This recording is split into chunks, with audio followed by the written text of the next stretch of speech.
People make plans to do whatever it is that they want to do. Most people can just get up, do whatever it is they want to do, go through what they're doing, and manage to get everything done. I used to be one of those people. I used to be able to say, hey, look, I want to do this, want to do that. And I'd do what I did and have a blast, with friends, drive around, go to places, and, have a heck of a time doing it. 5 years ago, I lost my mother. And since then, it's been really challenging for me to make plans, live life to the fullest, and just enjoy life. And there was something I had to figure out what it is that could help me heal from the loss of my best friend.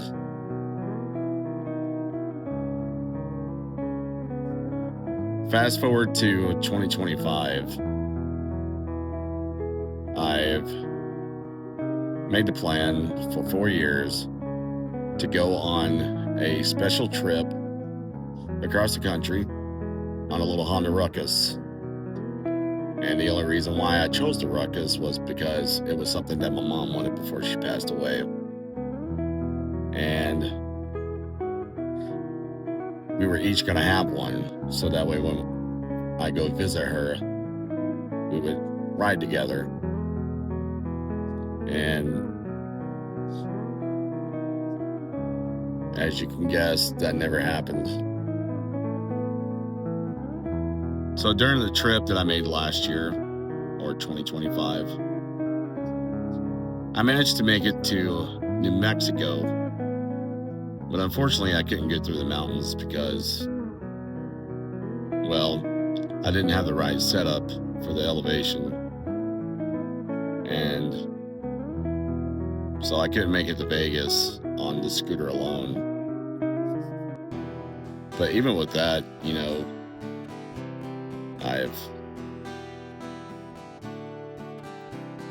I was still happy in a way that I was still trying to make my plans meet to the fullest expectations I could.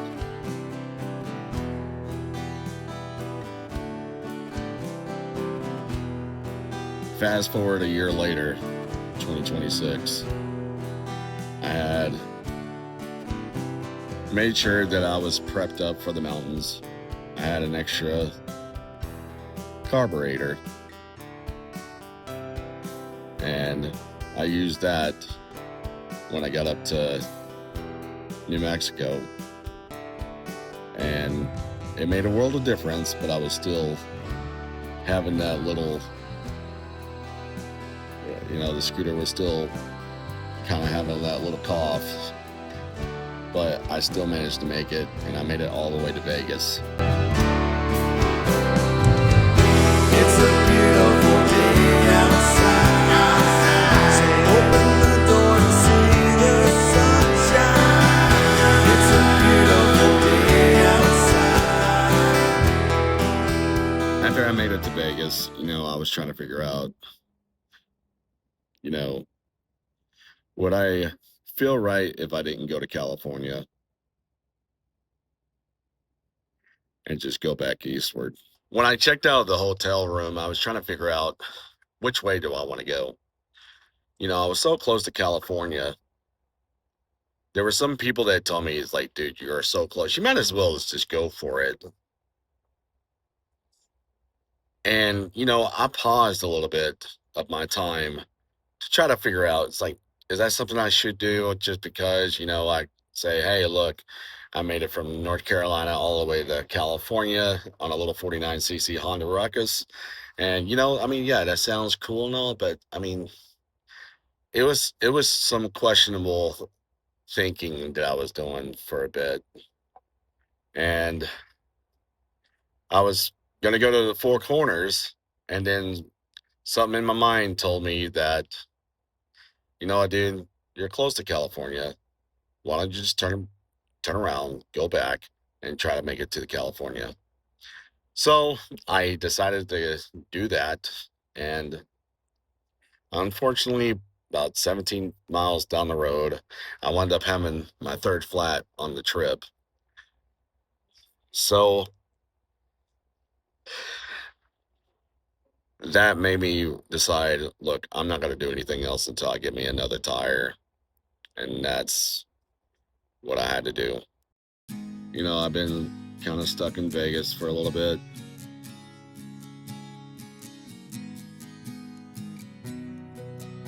My tire never went flat again. I decided to take a road trip just to make it to the California state sign. I took a photo of me standing next to the California state sign. And then after that, I just decided to go back on my way to Vegas because, I was still waiting on my tire. And I was planning out that once I get the tire, I was going to go back through Arizona, forget about the Four Corners, go to Sedona, Arizona, because I heard that place is so beautiful. I've never been there. Once I made it back to Vegas, I wound up finding a place I can go camp out at because it was getting dark. And so I set everything up, set up my tent, covered up the scooter, put my bags inside the tent. And I was just so tired because I didn't really sleep all that well the night before.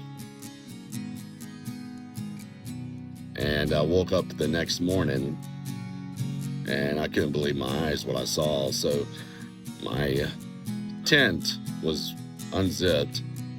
I went outside and I noticed that my scooter was not covered and some of my bags were open.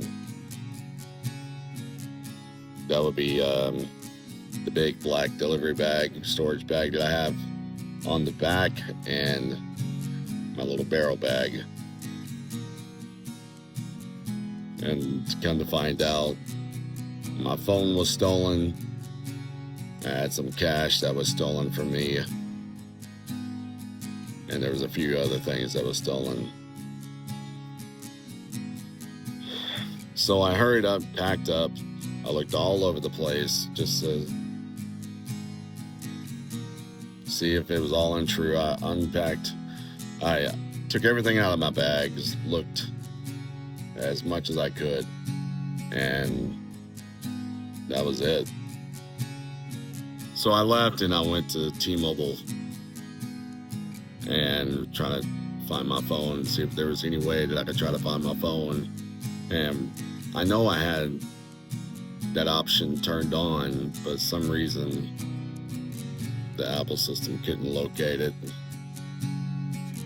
I wound up having a flat again because I ran over a piece of glass and then had to get that taken care of. I went back to T-Mobile, and the only other option that I had was to do an insurance claim on the phone.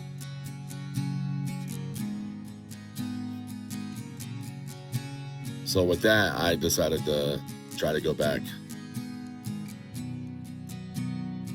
So with that, I decided to go back to the place I camped out at and try to look one more time if I could find my phone. And then the next thing, I'm in the hospital. I'm not exactly sure how it all went down.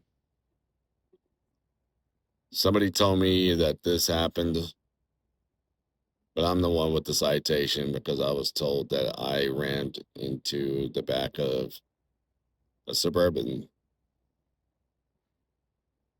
Someone tried to say that a car tried pulling out in front of me, didn't pay attention, and it made me go the next lane over. Or the Suburban was at a complete stop and there was no cars in front of it. I have no idea what happened because I don't remember. I remember waking up at the ER and I'm in a lot of pain. I'm still in a lot of pain today. And I needed to know where my scooter was. And fast forward, being discharged from the hospital, I was at a complete loss of everything. You know, I did this trip on my own, alone. So, I mean, that part didn't bother me. What made a huge impact on me on this one was that, not in a good way, was that I was alone. I had no way to call anybody. I had no idea where I was at and just needed to figure out where I needed to go. The hospital did give me a bus pass. And so I wound up going to the bus station. But I remember waking up on the sidewalk. I passed out. I slept on the sidewalk near the bus station. And it was a crazy moment.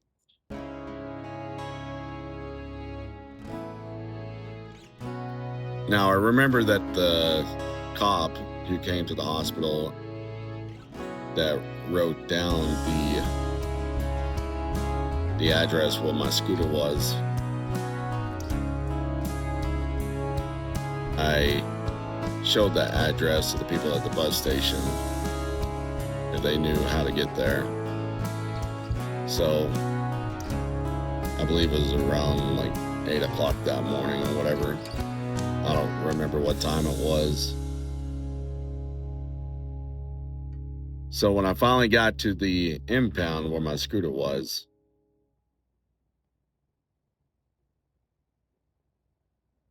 it was hot that day and I'm struggling walking. I'm in so much pain.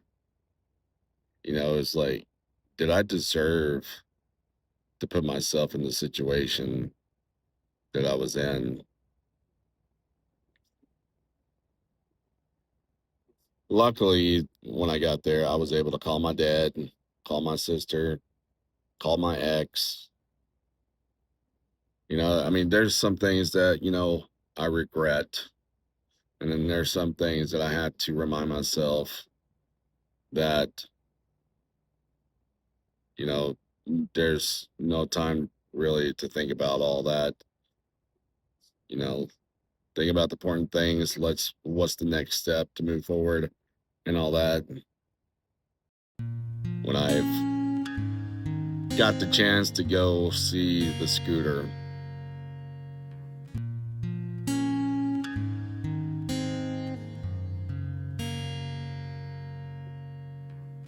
my life was crushed.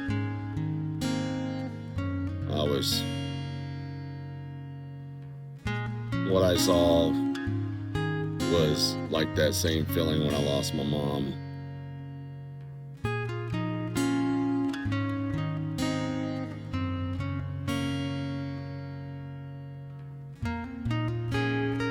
And,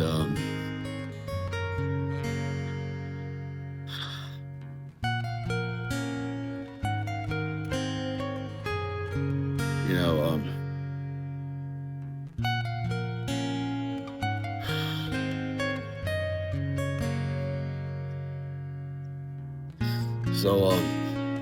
that broke my heart. Uh,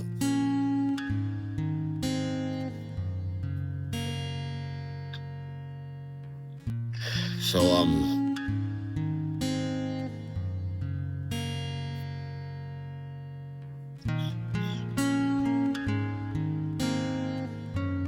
so I was, stranded. I didn't know what to do. Um,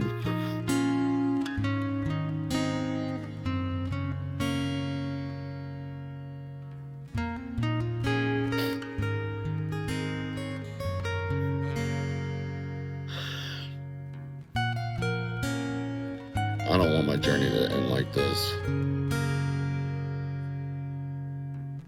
So I'm hoping for the best, and I can get back on the road. I don't know what it's whatever it takes.